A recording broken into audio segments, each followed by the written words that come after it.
Section 24 का sub section A है जो इस चैप्टर के अंदर सेक्शंस कवर्ड हैं। ठीक है, नेट एनुअल वैल्यू निकल के आ जाएगी। नेट एनुअल वैल्यू में से डिडक्शन अलाउ करेंगे under section 24। Sub section a standard deduction कितना मिलता है 30% ऑफ NAV। दैट इज आप क्वेश्चन कैसे करोगे, आप क्वेश्चन के लिए सीधे सीधे क्या करेंगे, आप क्वेश्चन के लिए सीधे सीधे यहाँ पे अमाउंट्स को ये टेबल जरूर बना लीजिएगा पहले ही। ठीक है, ये टेबल पहले ही बना के रख लेना अपने पास, कभी भी क्वेश्चन करते हो जब हाउस प्रॉपर्टी का, ये वाला टेबल और competition. Hi friends, good morning. तो आज फिर वापस आ गई हूँ हाउस प्रॉपर्टी का पार्ट 2 लेके। ऑलरेडी पार्ट 1 में दिखा चुकी, जिन्होंने नहीं देखा है मैं डिस्क्रिप्शन बॉक्स में लिंक डाल दूंगी, देख लीजिएगा। उसके आगे हम प्रोसीड कर रहे हैं। बहुत ज़्यादा बड़ा चैप्टर नहीं है, जैसे कि मैंने पहले भी बताया था। जो मेन आपको इसके अंदर निकालना है हाउस प्रॉपर्टी के अंदर वो है बेसिकली आपका एनुअल वैल्यू निकाल लेते हो तो बहुत अच्छी बात है, तो आपका आधा क्वेश्चन डन हो जाता है। एंड देन है इंटरेस्ट ऑन कैपिटल। तो दो ही चीज़ें इंपॉर्टेंट है इस चैप्टर के अंदर, और कैलकुलेशन करना पड़ता है, अदरवाइज बाकी में आपको कोई कैलकुलेशन करने की जरूरत नहीं है। बहुत ज़्यादा कैलकुलेशन नहीं, फिर तो मन से ही मल्टीप्लाई निकालना। मैंने कल आप लोगों को बताया एनुअल वैल्यू कैसे निकालते हैं, हायर लोअर हायर। ठीक है, सेकेंड चीज़ थी हमारी कंपटीशन कैसे करते हैं, वो भी बताया मैंने। Gross annual value, net annual value, फिर डिडक्शंस देते हैं हम लोग और निकल के आ जाता है हमारा हाउस प्रॉपर्टी। ठीक है, इसके अंदर एक टर्म हमने यूज किया था अनरियलाइज रेंट, जहाँ पे हम वैकेंसी की बात करते हैं और अनरियलाइज रेंट आती है। तो एक टर्म है अनरियलाइज रेंट जो आप लोगों को पता होना चाहिए है क्या, तो वो देख लेते हैं हम लोग। तो फ्रेंड्स हम स्टार्ट करते हैं अनरियलाइज रेंट से, जो मैं बात कर रही हूँ अनरियलाइज्ड रेंट। ठीक है, unrealise rent, what is unrealise rent? Unrealise rent वो रेंट है जो हमें रियलाइज नहीं है, जो हमें नहीं मिली है किसी कारणवश, हो सकता है कोई भी रीजन हो XYZ, जिस वजह से मुझे रेंट नहीं मिली। जो भी आपके टेनेंट्स थे, किराएदार थे, वो भाग गए बिना बताए, या मे भी कुछ भी रीजन हो सकता है जिस वजह से आपका घर खाली था और आपको रेंट जो है वो नहीं मिली। तो ये हम ऑलरेडी देख चुके हैं अनरियलाइज रेंट वाली बात। लेकिन कुछ कंडीशंस हैं जो SSC को प्रूव करनी होती हैं कि इन कंडीशंस की वजह से उसको अनरियलाइज रेंट नहीं मिली।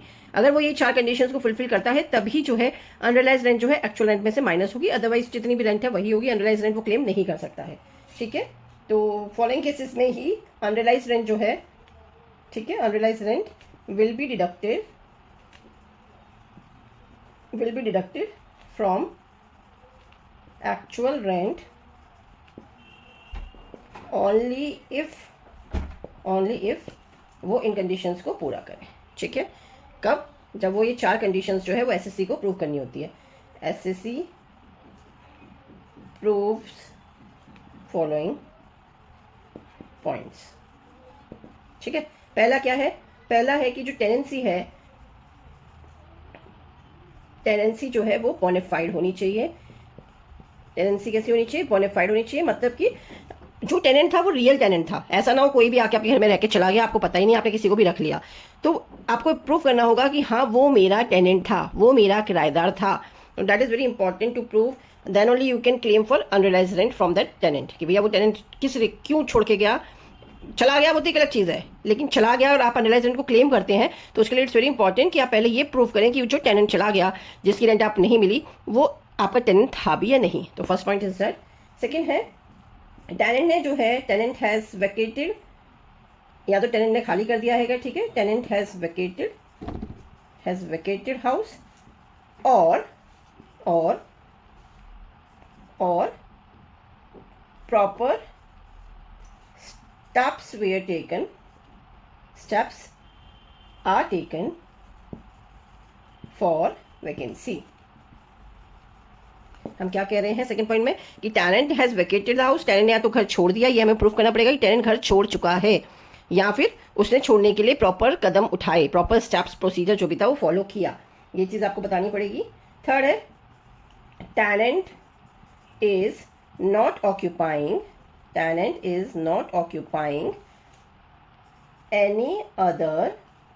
any other property of same owner।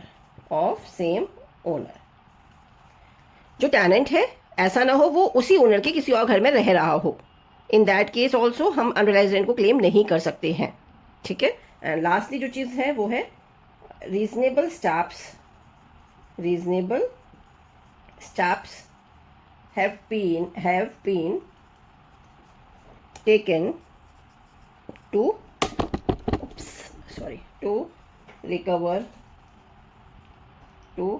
recover rent। ठीक है, तो फोर्थ स्टेप हमारा क्या है? फोर्थ स्टेप है हमारा कि प्रॉपर हमने स्टेप्स लिए, हमने कोशिश की रेंट को रिकवर करने की। तो ये 4 पॉइंट्स जब अनरियलाइज रेंट की बात आती है ना, अनरियलाइज रेंट को आप कब माइनस करेंगे एक्चुअल रेंट में से? हम तभी डिडक्ट करेंगे when we are able to prove all this 4 points.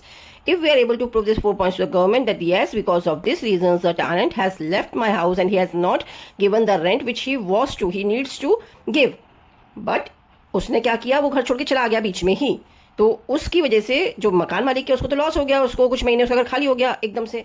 तो मैंने ऑलरेडी बता दिया आपको अनरियलाइज रेंट के अंदर क्या करना है. अनरियलाइज रेंट के अंदर से एक्चुअल रेंट में से हम अनरियलाइज रेंट को कब डिडक्ट करते हैं, कब माइनस करते हैं, तब ये चारों चीज़ें जो है वो एसएससी प्रूव कर देता है. इन दैट केस ओनली हम इसका डिडक्शन अलाउ करते हैं एक्चुअल रेंट के अंदर से.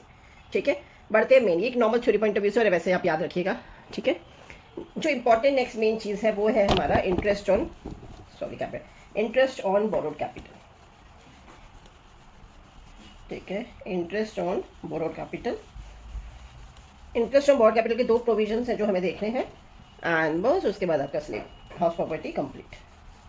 हाउस प्रॉपर्टी बहुत छोटा और बहुत मज़ेदार है, मुझे बहुत मज़ा आता है लिटरली पर्सनली पढ़ाने में भी, और ऑफकोर्स एज अ स्टूडेंट पढ़ने में भी.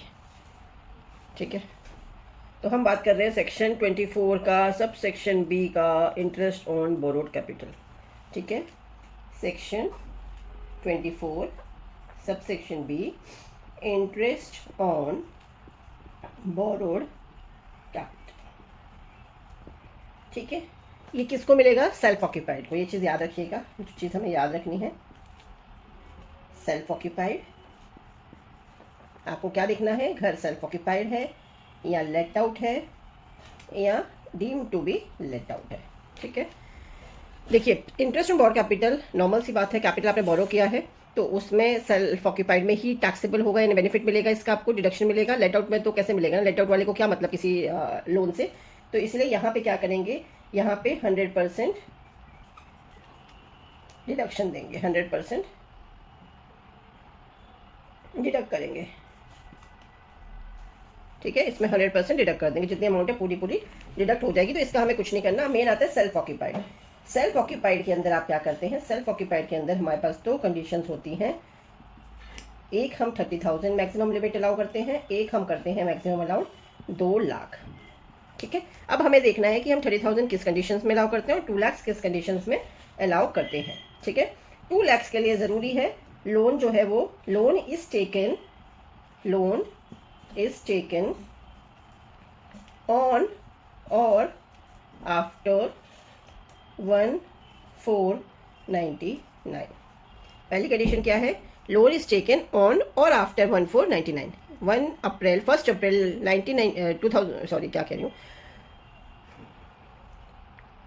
लोन इज टेकन ऑन और आफ्टर 1499. ठीक है, या तो 1499 को लिया हो या उसके बाद में लिया हो, तो हम कितना डिडक्शन देंगे? 2 लाख का. ठीक है, और लोन लिया किस लिए है? It is taken for purchase of property और कंस्ट्रक्शन ऑफ प्रॉपर्टी. ठीक है, ऑफ परचेज और construction, and it should be completed. क्या? कंस्ट्रक्शन जो है वो उसका कंप्लीट हो जाना चाहिए. कंप्लीटेड within 5 years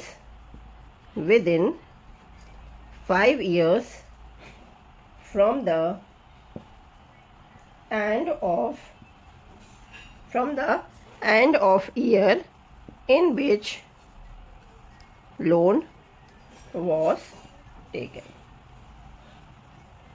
ठीक है, पहली बात, लोन हमने लिया हो 1 अप्रैल 1999 को या उसके बाद. सेकेंडली, किस लिए लिया हो? परचेज के लिए या कंस्ट्रक्शन के लिए. प्रॉपर्टी को परचेज किया है या कंस्ट्रक्शन कर रही हूँ, उसका शुरुआत कर रही हूँ, और उसका कंस्ट्रक्शन कंप्लीट हो जाना चाहिए with in the 5 years from the end of the year in which the loan was taken.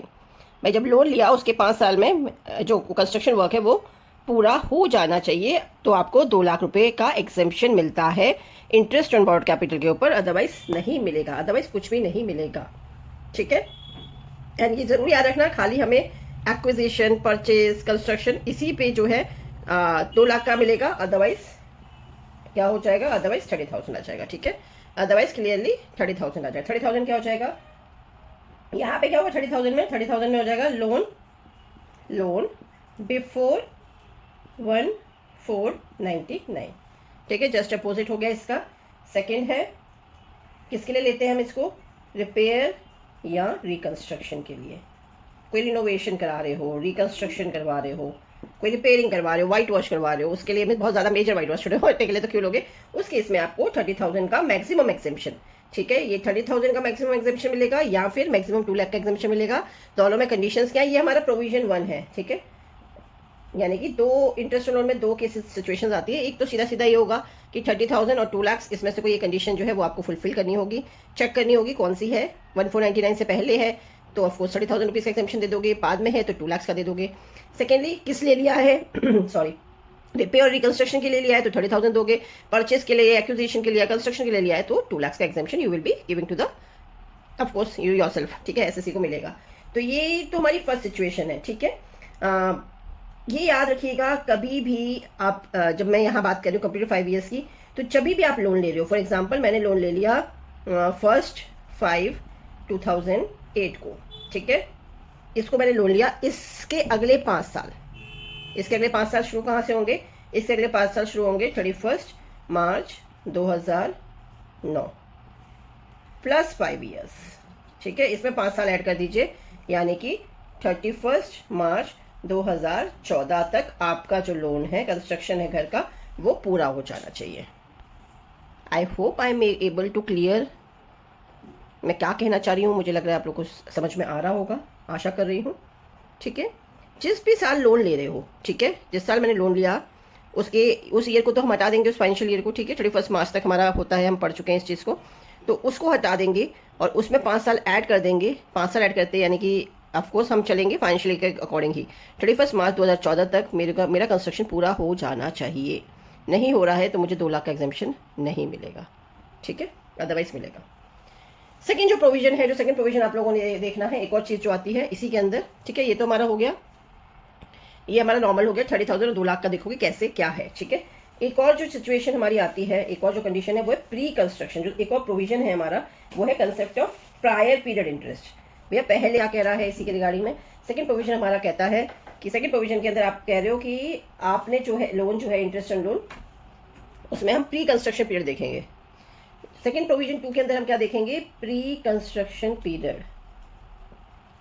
Pre construction period, मैंने लोन ले लिया, कंस्ट्रक्शन लेकिन मेरा स्टार्ट नहीं हुआ, तो उस टाइम पे भी इंटरेस्ट तो लगेगा, क्योंकि अभी जो हमने देखा वो क्या है, कंस्ट्रक्शन के 5 साल में काम पूरा होना चाहिए। लेकिन अगर उससे पहले की बात कर रहे हैं हम, उससे पहले लोन तो ले लिया, काम मैंने उस 1 साल 1.5 महीने शुरू नहीं किया, उसके बाद शुरू किया, तो उस केस में हम प्री कंस्ट्रक्शन जो पीरियड है कैलकुलेट करते हैं और उस पर हम इंटरेस्ट लगाते हैं। और उस पर इंटरेस्ट कैसे लगता है, उस पर इंटरेस्ट लगता है 5 इक्वल इंस्टॉलमेंट्स में, 5 इक्वल इंस्टॉलमेंट्स में। और वो इक्वल इंस्टॉलमेंट स्टार्ट कब से होती हैं, स्टार्ट होती हैं previous year, starts from previous year of house purchased या कंस्ट्रक्टेड और कंस्ट्रक्टेड।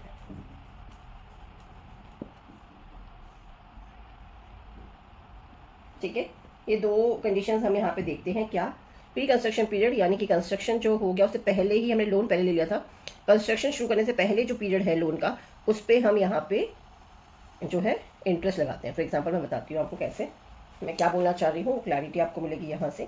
फॉर एग्जांपल ये मेरा 2022-23 है, दिस इज करंट ईयर, ठीक है।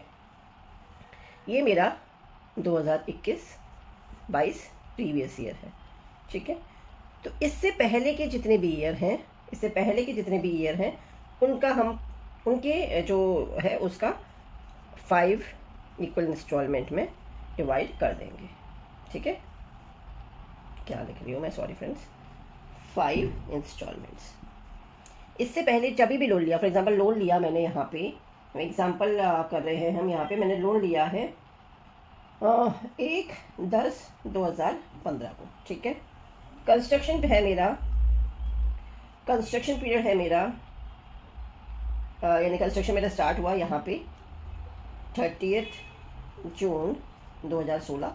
तो हमेशा कैलकुलेशन कैसे करना है आपको, इससे जस्ट पहले वाला पीरियड, यानी कि हमारा जो पीरियड है वो क्या होगा, कैलकुलेट जो इंस्टॉलमेंट निकालेंगे वो किस पे निकालेंगे, ये जो बचा हुआ पीरियड है, यानी कि 31 मार्च 2016। ये जो मंथ्स हैं ये मेरा है pre construction period. Pre construction period. और करंट ईयर पे, ये जो करंट ईयर का जो बचा 3 मंथ्स नहीं देखेंगे हम, करंट ईयर तो फुल्ली टैक्सेबल होगा। जो इंटरेस्ट लगता है ना प्री कंस्ट्रक्शन पीरियड पे वो लगता है, ये जो 5 इक्वल इंस्टॉलमेंट्स निकालोगे वो 5 इंस्टॉलमेंट्स का जो एवरेज निकलेगा वो, ठीक है, प्लस करंट ईयर इंटरेस्ट, वो निकलेगा आपका इंटरेस्ट ऑन बोरोड कैपिटल। ठीक है, तो ये निकालोगे यहाँ पे इस पीरियड का इंटरेस्ट प्लस करंट ईयर का इंटरेस्ट, दोनों को ऐड करोगे, उतना आपको जो है जितना भी आएगा XYZ उतना आपका अमाउंट होगा। यहाँ पे 30 या 20 नहीं, 2 लाख नहीं देखेंगे, यहाँ पे आपको प्री कंस्ट्रक्शन पीरियड निकालना पड़ेगा। इसके लिए एक एग्जांपल मैं देती हूँ आपको। मैं कोशिश करूँगी मैं साइड में स्क्रीन पे लगा दूँ तो आपको ऊपर स्क्रीन पे दिख रहा होगा क्वेश्चन। ठीक है, उस क्वेश्चन का सॉल्यूशन करके मैं आपको इस चीज़ कंसेप्ट को क्लियर करती हूँ कि ये कंसेप्ट बेसिकली है क्या, इसमें आना क्या है। ठीक है,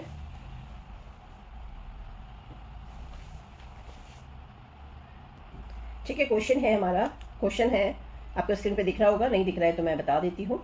इंटरेस्ट खाली हम निकालेंगे। R has borrowed sum of ₹12 lakhs, मैं यहाँ लिख भी देती हूँ, 12 lakhs at the rate of 10% per annum on 1/7/2019. Construction complete हो गया and the construction was completed on 28th Feb 2021। ठीक है, यहाँ पे अब आपको क्या है, देखिए कंस्ट्रक्शन कंप्लीट हुआ है कब, अभी रिसेंटली कंप्लीट हुआ है। इसका मतलब इससे पहले का जो हम है प्रायर इंटरेस्ट निकालेंगे। और interest for pre construction period निकालने के लिए आपको क्या करना है, प्री कंस्ट्रक्शन पीरियड के लिए क्या करोगे, हमेशा पीरियड निकालेंगे। पीरियड क्या है मेरा, 1/7/2019 से लेके कब तक का, 31 मार्च 2020। इससे जस्ट जब भी कंस्ट्रक्शन कंप्लीट हुआ है उससे जस्ट पहले वाला एंडिंग फाइनेंशियल ईयर 31 मार्च 2020, इससे जस्ट पहले का एंडिंग फाइनेंशियल ईयर वो आप लेंगे। तो यहाँ पे अमाउंट है हमारी 12 lakhs इंटू 10% इंटू कितने मंथ्स हो गए हमारे, जुलाई से लेके मार्च तक के 9 मंथ्स, तो इंटू 9/12, इसको कैलकुलेट करोगे निकल के आ जाता है आपका 90,000। ठीक है, इस 90,000 को आप क्या करेंगे, इस 90,000 को हम क्या करेंगे, इक्वल 5 डिवाइड कर देंगे 5 इंस्टॉलमेंट्स में और निकल के आएगा आपका 18,000। तो आपको 5 ईयर्स तक 18,000 आगे भी पे करना पड़ेगा 5 इंस्टॉलमेंट में 5 ईयर तक। तो करंट ईयर जो हम कैलकुलेट कर रहे हैं 21, 22, 23, उसका हमारा इंटरेस्ट क्या हो जाएगा, हमारा इंटरेस्ट हो जाएगा 18,000। ये है हमारा प्री कंस्ट्रक्शन पीरियड का इंटरेस्ट। और करंट ईयर का इंटरेस्ट कितना हो जाएगा, 12 लाख का सीधा 10%, विच इज कितना, सीधा 1,20,000। तो टोटल इंटरेस्ट कितना हो गया, ये दोनों को मिला के टोटल इंटरेस्ट मेरा हो गया 1,38,000। ठीक है, ये है pre construction period. Pre construction period में सिर्फ ये याद रखिएगा, जब भी कंस्ट्रक्शन कंप्लीट हो रहा है, कोई भी डेट हो XYZ, उससे जस्ट पहले वाला फाइनेंशियल ईयर एंडिंग डेट आप कंसीडर करेंगे प्री कंस्ट्रक्शन पीरियड को कैलकुलेट करने के लिए। यानी 2/7/2019 था जब आपने लोन लिया, लोन लेने से लेके कंस्ट्रक्शन कंप्लीट होने से पहले का लास्ट फाइनेंशियल ईयर को आप डिवाइड करके 5 इक्वल इंस्टॉलमेंट्स में डिवाइड करेंगे, 5 इक्वल निकाल लेंगे, इंडिविजुअल एवरेज आ गया, 5 निकाली, 5 निकालने के बाद उसको आपने एक इंस्टॉलमेंट निकल के आ गया, एक प्लस करंट ईयर 1,38,000 आपका overall interest on board capital है जो कि लगेगा।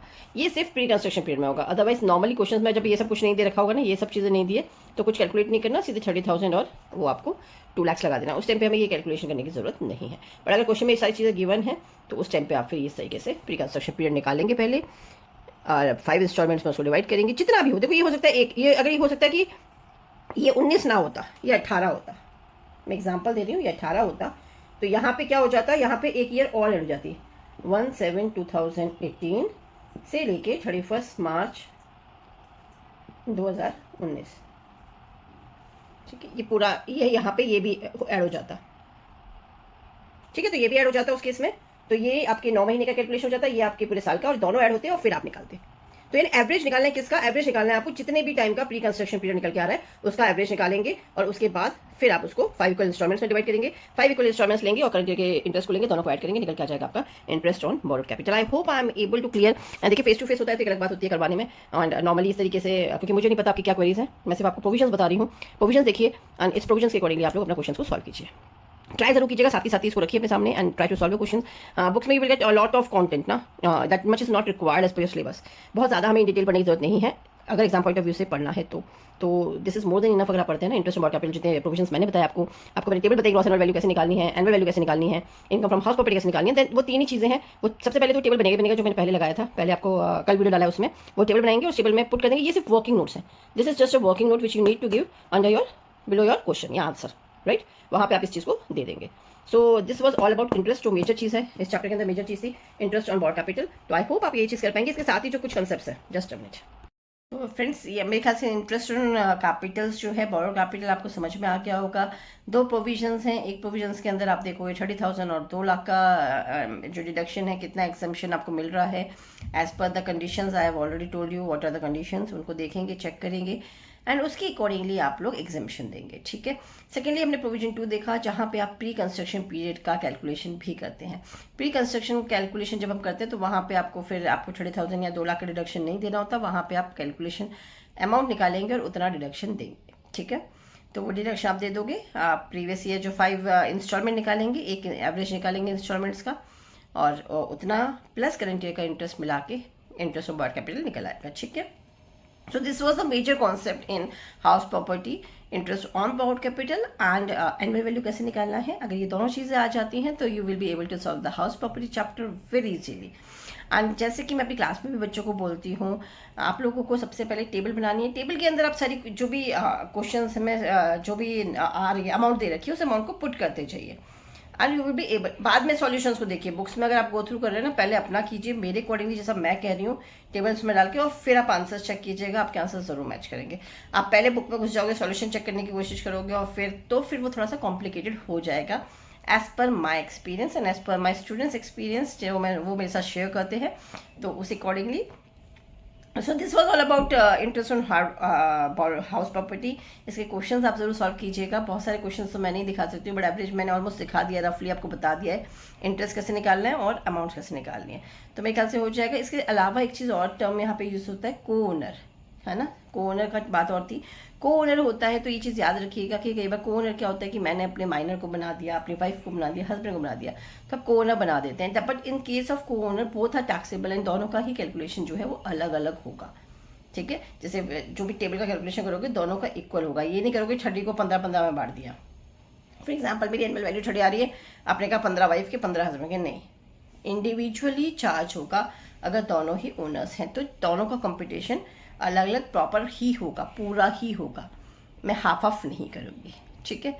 तो यही था सब कुछ। एंड यस, अगर दो, आपको एक चीज़ मैंने प्रोविजन कल बताया था, सेल्फ ऑक्यूपाइड प्रॉपर्टी पे आपको एग्जेम्पशन होता है, 2 प्रॉपर्टीज़ को आप क्लेम कर सकते हैं, रख सकते हैं, बट उसमें ऑफकोर्स आपको फिर एक को सेल्फ ऑक्यूपाइड करना होगा और दूसरे को आपको लेट आउट करना पड़ेगा। सेल्फ ऑक्यूपाइड और लेट आउट आपकी चॉइस है, जिसको भी रखना है, पर जहाँ लग रहा है कि टोटल इनकम कम लग रही है, वहाँ पे उसको आई विल प्रेफर कि आप उसको सेल्फ ऑक्यूपाइड कर दें और दूसरे को लेट आउट कर दें, बाकी your choice.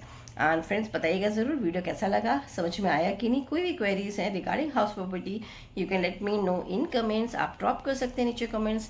I will definitely try to solve your queries. And festive season आ रहा है, ब्रेक आ रहा है, तो इन्जॉय तो कीजिए, साथ साथ में पढ़ाई भी कीजिए, because text paper is little tough नहीं कह सकते, but yes it is very lengthier in comparison to the syllabus and the duration of time being allotted to the paper ना। सेशन 4 महीने का होता है, जिसमें आई थिंक बहुत ज़्यादा सिलेबस है, बट एनीवेज, तो आई होप आप हाउस प्रॉपर्टी कर पाएंगे फ्रेंड्स। अगर नहीं आता है, फिर भी कोई इश्यू होता है तो कमेंट्स में बताइएगा, आई विल डेफिनेटली शेयर। और ये भी बताइएगा कि क्या आगे के चैप्टर्स मुझे डालने चाहिए या नहीं। अगर इंटरेस्टिंग लग रहा है, समझ में आ रहा है, वर्थ लग रहा है मेरा डालना, तो कमेंट बॉक्स में बताइएगा, तभी मैं आगे की वीडियोस डालूंगी बाकी चैप्टर्स के। अदरवाइज फिर बाकी मेरा तो ब्लॉग्स तो चल ही रहे, ठीक है। चलिए, bye bye and all the best.